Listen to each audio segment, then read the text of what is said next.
Assalamualaikum warahmatullahi wabarakatuh. Waalaikumsalam.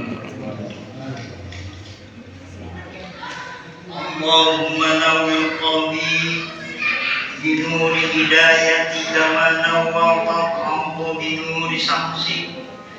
binuri samsika abada birahmatika ya arhamar rahimin.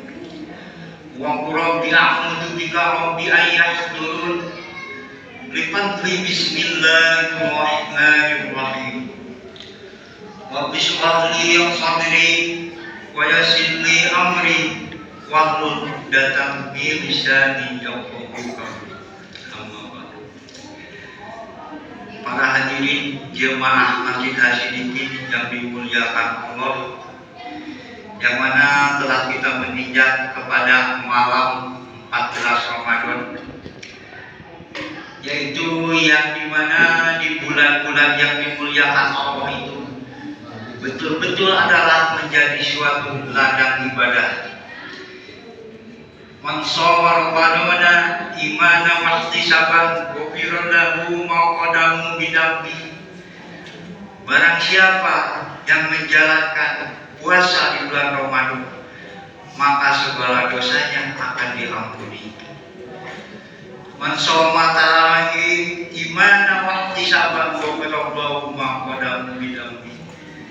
Dan barang siapa yang mengerjakan sholat tarawih, maka dosa-dosanya akan diampuni. Adapun tarawih di malam pertama, ada yang bertanya kepada Nabi, ya Rasul, apakah pahala tarawih di malam pertama? Maka Rasul menjawab, ya lucu, keluarlah segala dosa-dosanya seperti bayi yang baru lahir dari ibunya. Pada malam kedua, diampunilah dosa-dosanya dan dosa kedua orang tuanya. Kalau dua orang tuanya itu orang-orang yang beriman. Dan pada malam ke-13, Allah akan menyelamatkan dari pakai segala bala di akhirat nanti. Dan di malam ke-14, para malaikat akan menjadi saksi bahwa kita benar-benar menjalankan sholawat tarawih. Maka Allah berfirman, dia akan masuk surga tanpa hisab. Itulah pahala-pahala dari puasa dan tarawih. Pahala itu bisa diraih kalau kita benar-benar tahu dan sempurna dalam puasanya. Wa kullu man bi ghairi ilmi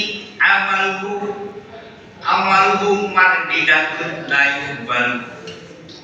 Barang siapa yang beramal tanpa ilmunya dalam amalan itu, amaluhu mardidatun, maka amalan itu tidak akan diterima atau ditolak. Maka dari itu saya untuk mengingatkan, puasa itu terdiri dari syarat dan rukun. Baik sahnya puasa maupun sahnya sholat adalah penuh dengan cukup syarat dan cukup rukun. Itulah baru sah menurut ilmu fikih.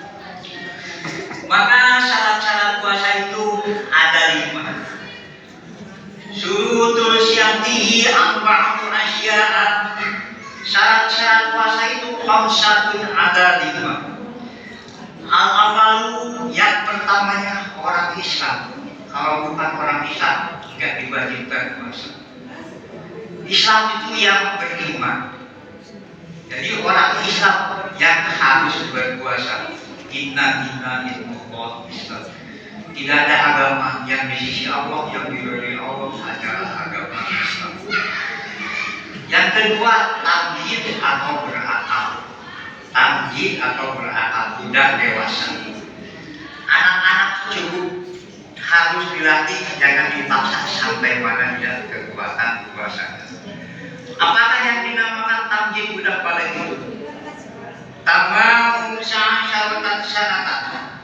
Apabila umurnya sudah mencapai 15 tahun, tidak hari buat laki walaupun sadar buat perempuan, maka itu sudah mempunyai kewajiban, baik amalannya maupun dosa-dosanya akan dicatat.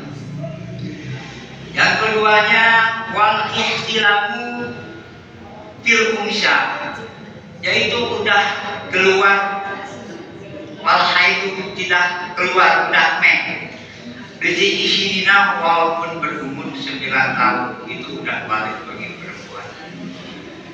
Dan yang ketiganya, wal ihtilamu, sudah bermimpi bersetubuh, baik untuk laki-laki maupun untuk perempuan. Itulah tanda-tanda yang balik.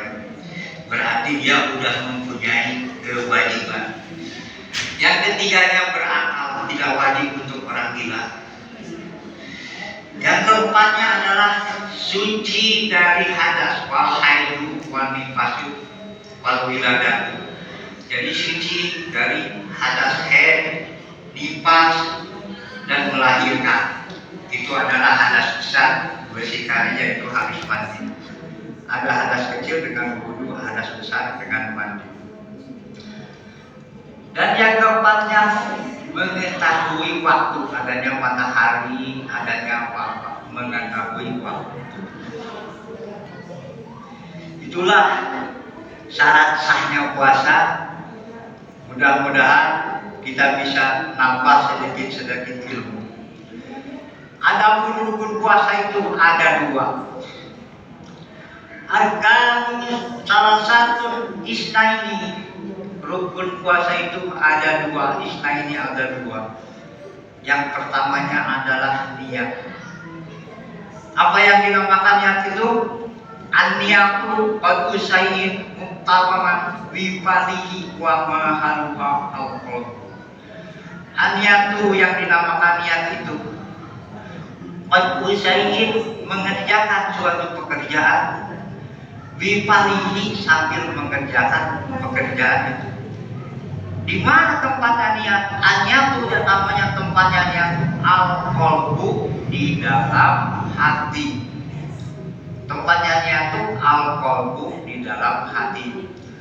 Makanya nanti kalau niat puasa setelah nawaitu semoga dinaga dari pagi sampai selesai diikutin lagi di dalam hati ya, jangan dilupakan lisan. Waktu sahih bahwa Nabi bagi wa bahan al qalbu, di dalam hati. Itulah rukun puasa, cuma ada 2. Sekarang meningkat ke yang membatalkan puasa. Di sini sering orang yang kurang paham. Jadi yang pertamanya itu yang membatalkan puasa itu memasukkan ke lubang anggota badan. Yaitu lubang anggota badan itu ada 5, lubang mulut, lubang hidung, lubang telinga, dan lubang kubur, dan auduburi, dan lubang kubur. Yang dimaksud dengan lubang mulut itu kalau kita memasukkan sesuatu ditelan, batalnya itu ditelan. Kalau nggak ditelan nggak apa-apa, hukumnya makruh kalau kita sengaja. Kemudian bagaimana kalau kumur itu nggak membatalkan puasa, soalnya nggak ditelan, dan itu adalah menjadi perintah Rasul. Ketika kita kumur kita berdoa, Allahumma atini, Allahumma ini a'udzubika.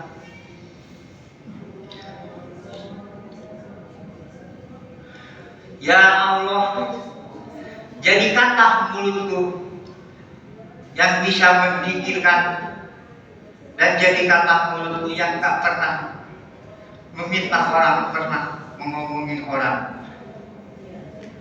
Itulah doa-doa wudu yang begitu. Jadi enggak batal.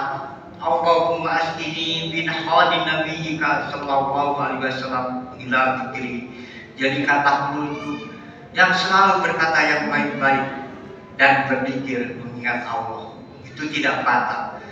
Bagaimana kalau kita lagi kumur-kumur, ada yang ngagetin, terus ketelan, itu nggak batal, itu adalah rezeki dari Allah.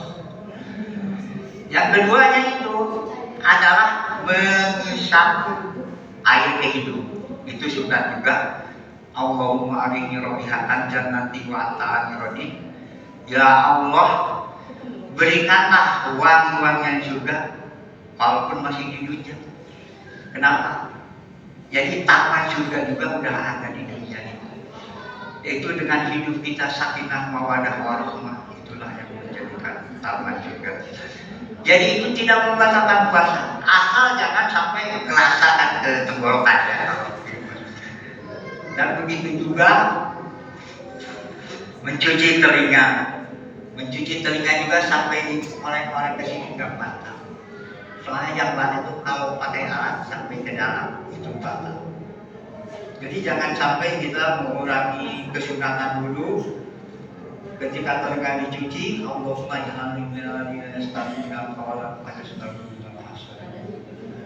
ya Allah, mendengarkanlah yang baik-baik.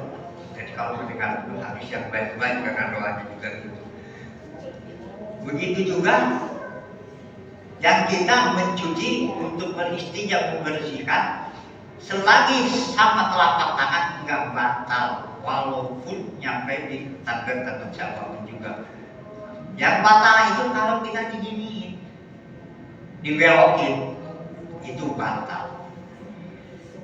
Jadi dalam puasa itu jangan mengurangi ini takut yang batal, nggak kumur-kumur, nggak memisah air ke hidung, dan seterusnya, nggak mencuci telinga. Itulah syarat-syarat puasa dan yang membatalkan puasa. Mungkin cukup sekian aja. Wala ta'budu bahwa kebenaran itu datangnya dari Allah dan kesalahan adalah kebodohan saya sendiri. Ayat tutup. Wabillahi taufiq wal hidayah. Assalamualaikum warahmatullahi wabarakatuh. Waalaikumsalam. Warahmatullahi wabarakatuh.